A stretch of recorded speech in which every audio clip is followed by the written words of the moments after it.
Okay friends, let's talk everything protein. Now if you're tired of protein shakes but you still want to make sure that you're getting your protein in for the day, today's video, easy ways to add more protein to your diet without the shake, is for you.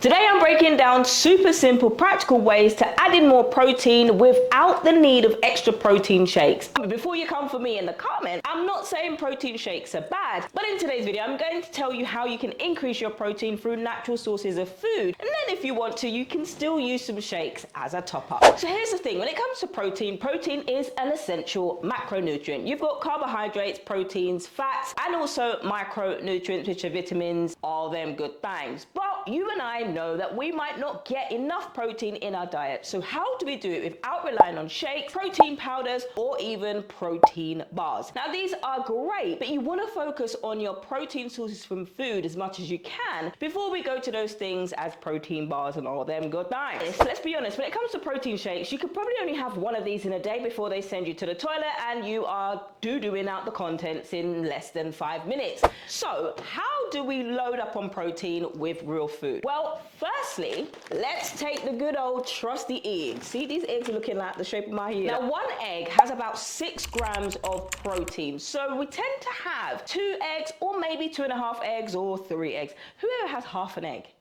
3 eggs or 2, but 2 eggs will give you around 12 to 13 grams of protein. Ideally, you want to get around 25 to 30 grams of protein. Now, if your diet is mainly filled with carbs and saturated fats, it might be hard in the beginning to get your protein to 30 grams per meal, but you want to start small and start simple. That is where protein shakes can help top up, but today's video is not about protein shakes or supplements. It's about how you can get your protein needs met by eating some real food. When it comes to eggs though, because that's what we're talking about, you can scramble them, you can boil them, you can fry them, and you can poach them. 4 ways to eat eggs. If there's any other way that I've missed out, let me know in the comments. But those are the ways that I generally tend to eat eggs and will help my clients get their protein if they're going to use eggs for breakfast. Not everybody likes eggs, my friends, but if you do, this is one way that you can get your protein in without a shake. Number 2 is Greek yogurt. Now, Greek yogurt is a powerhouse when it comes to getting in your protein. A single serving of Greek yogurt can actually have up to 15 to 20 grams of protein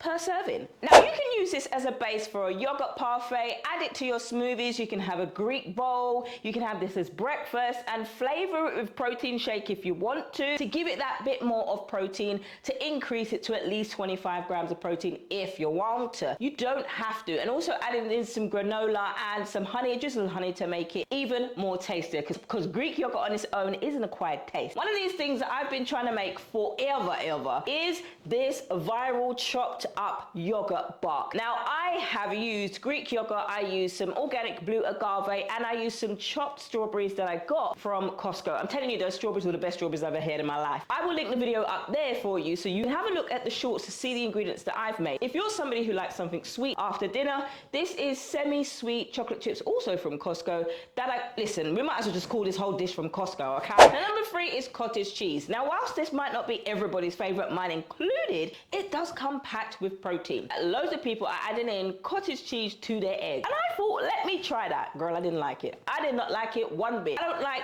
soggy foods. I have to have my scrambled eggs really dry. I have to have my fried eggs really well done. And just adding in the cottage cheese alone, girl, I literally took some toilet paper and I dabbed that thing as much as I could, because I was like, ain't no way I'm having slimy, I can't even think about it. Please no. Oh God, no. I can't even think about it. Cottage cheese is just like Greek yogurt, actually packed with protein. 1 cup of cottage cheese actually yields 13 grams of protein. Now give or take a few grams. So if you're somebody who is trying to get in your protein for breakfast time, you can absolutely add this cottage cheese to your eggs.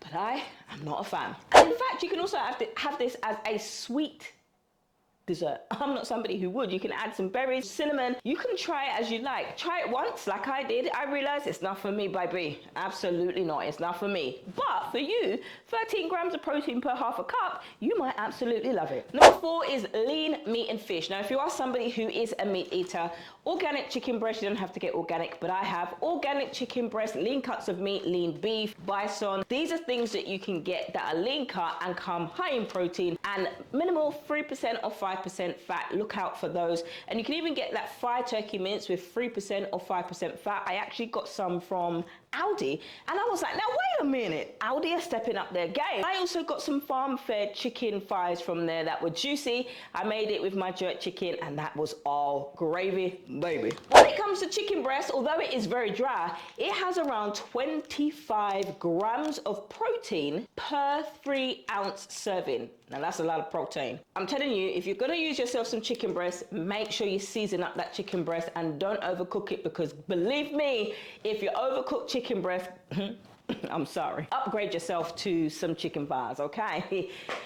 Thick thighs, they save lives, as they say. Anyway, number 5. Now, if you're somebody who's looking for plant-based options, chickpeas, beans, lentils, these gonna be your friend. They are. You need these in your cupboards because they are packed with protein. And also, they're loaded with fiber. So if you're somebody who struggles to stay regular, you need to get some beans in your life. I mean it. Get some beans and I got beans, greens, potatoes, tomatoes, lamb, beans, greens, potatoes, tomatoes, chicken, turkey. But if you add half a cup of lentils like I did, I got myself a can of organic lentils and I cooked them in bone broth, and I added some sweet potato. Actually, that's a video, so I'm gonna save that video, and then you can go ahead and find that video where I made a super simple warm lentil sweet potato chicken bone broth soup. Now you're not gonna get 50 grams of protein, but you're gonna get a good amount of protein per serving if you are somebody who is looking for more plant-based options. Number 6 is nuts and seeds. Now obviously if you are allergic to nuts, then you want to skip this and go on to number 7. But if you're not, nuts and seeds and things like chia seeds are great, a great source of fiber. Oh, I got beans, black beans. A great source of fiber, and you can add this, about 2 tablespoons of this into the Greek yogurt, and this actually makes a chia pudding. Or you can add in some oats to it, some oats.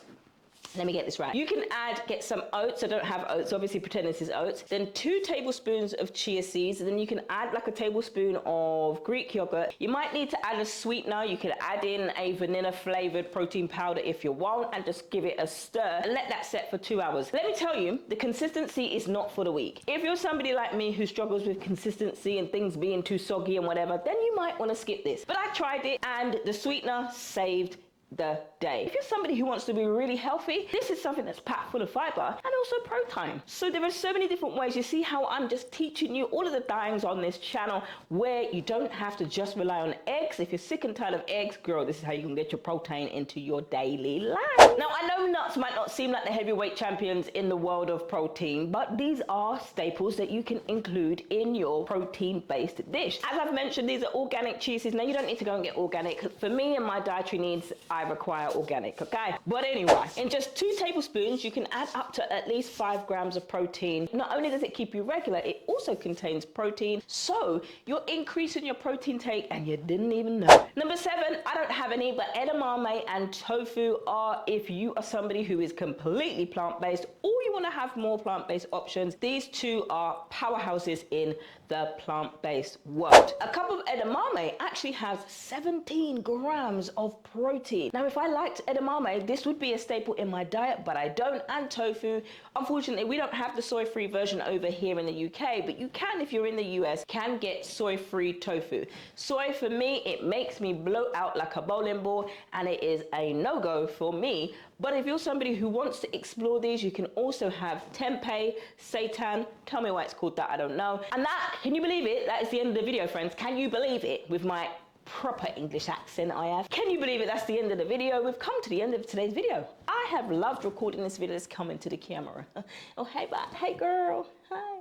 Anyway, can you believe that this is the end of the video? Those were easy ways for you to get more protein into your diet without just relying on eggs, and definitely not just relying on protein shakes. Now, for those of you who didn't hear me in the beginning of the video, I'm not saying that you can't have protein shakes, but I'm just opening up your horizons, broadening up your horizons to protein sources that you can have, but you don't just rely on protein sources and have forever protein bars. As protein bars as they are hit or miss. Unless you get a recommendation of what tastes nice and what doesn't, you can spend $20, $30 on a protein bars and they taste like dust. Believe me, I've been there. There's protein powders that are vegan ranges in my cupboard that tastes exactly like it. So when it comes to protein, here's your fail-safe, your fail-proof, your foolproof, fail-proof, I don't know.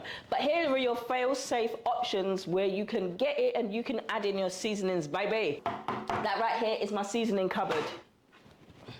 Oh, you can't see. But I season my eggs with some salt, some pepper, some garlic, some onion granules. Baby, you gotta make sure your eggs taste great. And if you're somebody who is watching the cholesterol intake on eggs, they do have a high fat content. What you could do is you could have 1 egg, 100 grams of egg whites. Please, for the love of all things protein, make sure you season those egg whites, because bland cooked egg whites is not the one. Then you can add in some ham, chopped bacon, turkey bacon, you can add that, or even tofu bacon, and your flax eggs if they are not eggs. But you can add all of that in and have yourself a great omelette. If you have that from 8 a.m, you'll be full up until 1 a.m. No protein shake involved. I can't tell you the last time that I had a protein bar, and I haven't tracked my macros now for about 18 months. That's probably the same amount of time that I've had no protein bars. I used to be hot on protein bars, and the one protein bar that I liked, if you are somebody who wants a recommendation, My Protein was great. However, it had soy in it. And then, what was the other one? Most of them do. What was the other one? There was another one that I had. Barbells? I think they're called barbells. You've got a hazelnut one, it's green and black. I really wanted to try the Built bars, but I couldn't get them, and I couldn't justify paying like £60 for a box of 30 bars, so I just had to look at them from afar and be like, oh, they look really nice. I could recommend them to my friends who are in the States, but I just had to put a disclaimer that I've never really tasted them. Anyway, those were the protein bars that I used to buy, and those were the two that I could swear by that I absolutely loved and enjoyed. But after a while, I went off protein, because after a while I went off protein shakes and I went off protein bars because I started to reduce, and the intolerance to dairy, and also gluten-free, and also changing my diet. So half of the ingredients in the protein bars I couldn't eat anyway, and the vegan ones I don't like. They taste like dust. And the reason why they taste like, I'm telling you, they taste like dust. But the reason why is because you've got no milk protein in it, you have not got no casein, and you haven't got the whey protein. The three things that are generally in most protein shakes. And the best one that I've had is Earth Champ. And the other one is expensive. It's £30 per tub. And I can't remember the name, but I'll find it and I'll put it in the description box below. But those are the two vegan protein powders that taste remotely like a protein and don't taste like dust. Another thing, hemp powder. If you're vegan, you know about this. But this in smoothies, it will change your protein green, but that's all right. This hemp protein powder, this was about £10 per packet, but I love it. But I've talked way too much in this video, but these are a few ways that you can try to get your protein in that aren't just protein shakes and are not just eggs and whatever else that you have every single day, or you feel like you need to have because you're tracking your macros and you're trying to make sure that everything fits in your macros. Believe me, I've been there, and I've got the macro guides and also the macro course. In fact, Black Friday, I don't know when this video is going to come out, but Black Friday, I am actually doing a deal, a macros and meal planning audio course together as a bundle. And if you use the code YouTube, you get a discount specific to you guys who watch here, because we just recently hit 100 subscribers. Praise him. We just hit 100 subscribers, and I just want to give you a specific discount. My podcast listeners have got a specific discount, and so do you. So the link to get that bundle will be in the description box below. Happy Black Friday. And if you found this video helpful, hit that subscribe button below. And if you're somebody who's struggling to put this all together and you're like, Verona, these are great ideas, but I have no idea to cook, then watch this video. 5 budget meal prep hacks to make meal planning so much easier. Okay, we are finished.